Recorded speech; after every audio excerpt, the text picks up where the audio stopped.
What is up, YouTube? So I'm heading over to Powerhouse Gym to go train some arms.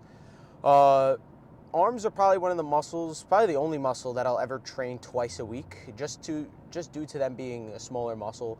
I feel like they don't need as much time to recover, and for me, they are a lagging point, so I want to give them more stimulation throughout the week. Um, I kind of think of the same thing for like calves and abs. I train abs more than once a week. I train calves more than once a week. It's just a smaller muscle and it doesn't really need too much time to really recover. I definitely give it at least 2 days. Like I'm never going to train arms back to back, but probably like 2, 3 days in between, and then I'll throw in an arm day. Um, so yeah, with that all being said, same arm style training as usual. I'm going to start with some triceps and then move into biceps after. Another reason why, I've explained this in the past, that I don't like doing like triceps then biceps, and the reason for that is because when I'm done with triceps, they're nice and pumped, and then I move into biceps, and then when I go back to triceps, they're not pumped anymore, and I just want to keep the pump going, you know what I mean? Like, it just makes it feel more complete. Like on a chest day, I'm going to train chest the entire time. On a back day, I'm going to train back the entire time.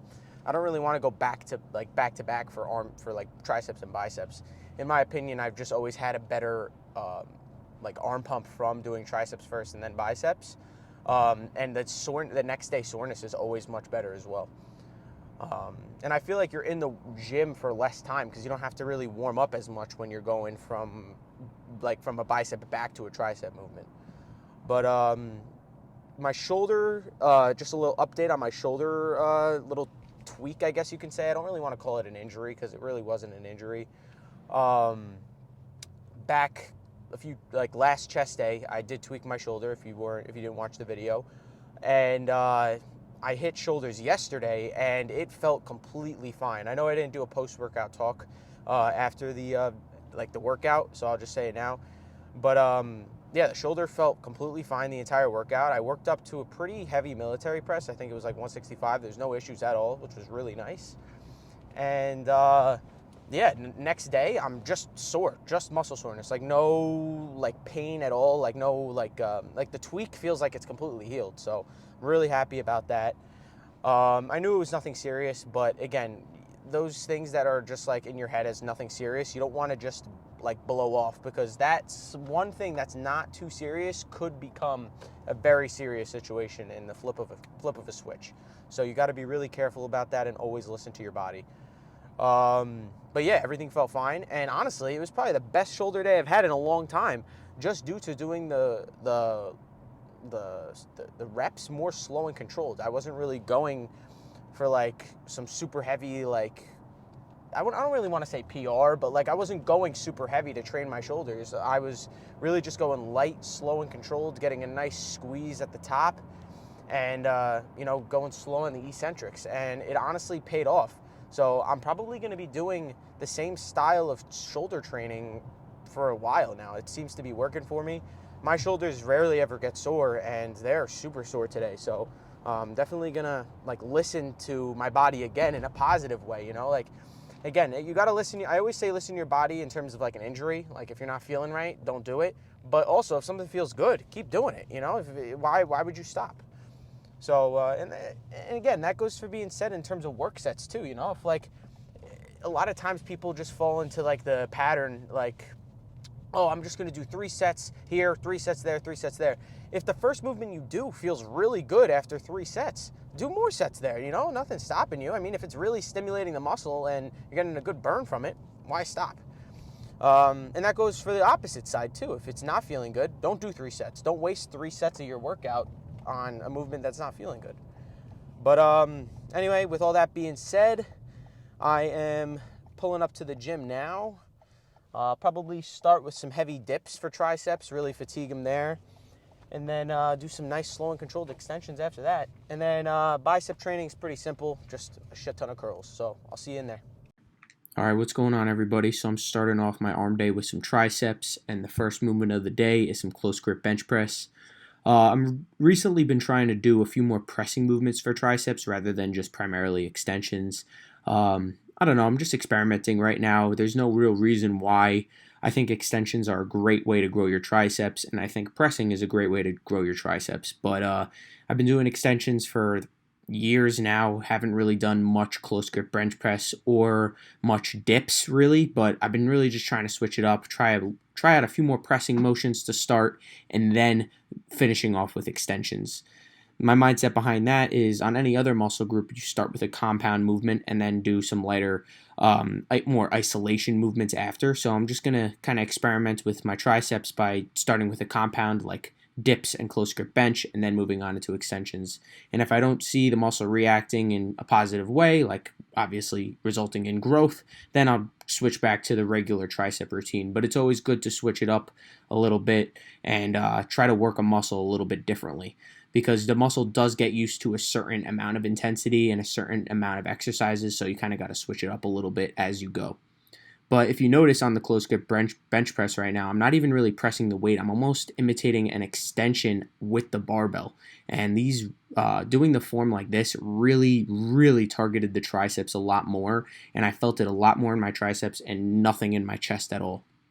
So I finished up there with the close grip bench. I did 2 sets, one more after that, just a bit lighter.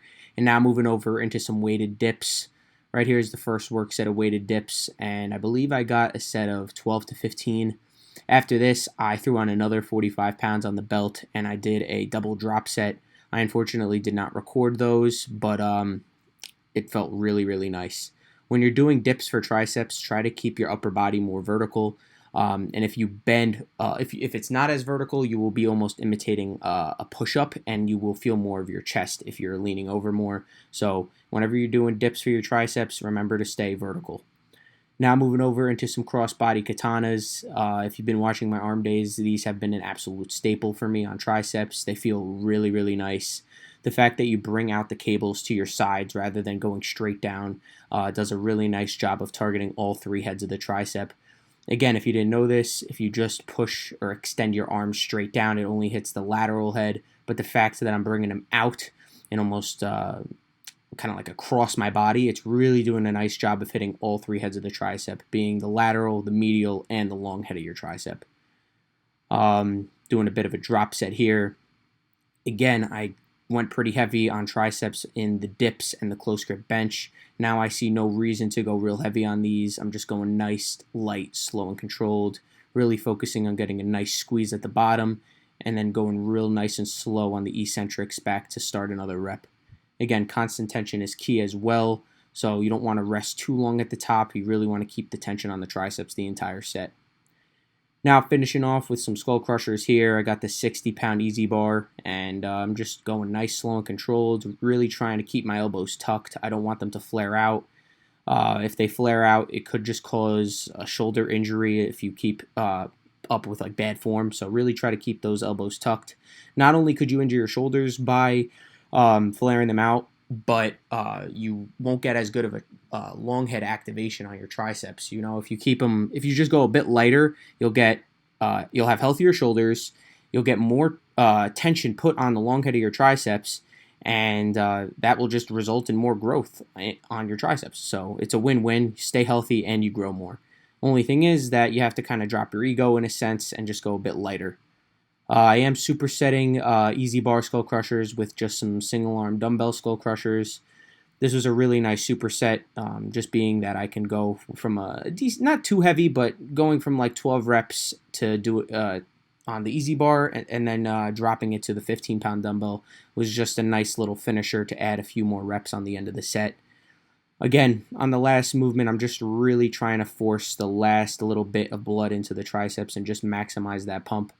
I'd go and say that the starting of every workout is the lowest in volume, and as the workout continues, I just up the volume more and more just to really pump as much blood into the muscle as possible.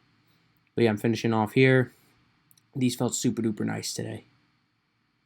And then after that, I move over into the first bicep movement of the day, being some cable preacher curls. These felt super duper nice today. This preacher curl machine at Powerhouse is absolutely phenomenal.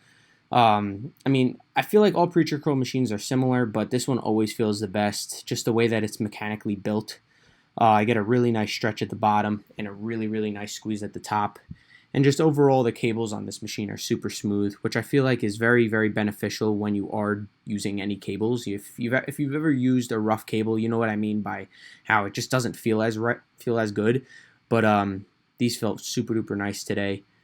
I'm not gonna go and like get that full extension on the bicep. I'm not gonna bring it down all the way, just because I've seen so many videos of people tearing their bicep that way. And I'm not saying that if you take it down all the way that you're 100% going to tear your bicep, but I'd rather play it safe and only bring it down about 95%. But I am going to bring it up all the way and get that full squeeze at the top.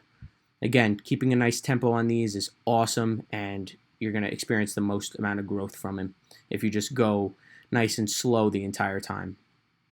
I believe I mentioned this the other day in a hamstring video, or like while I was talking when I was doing a hamstring workout, that I like to train hamstrings very similar to biceps.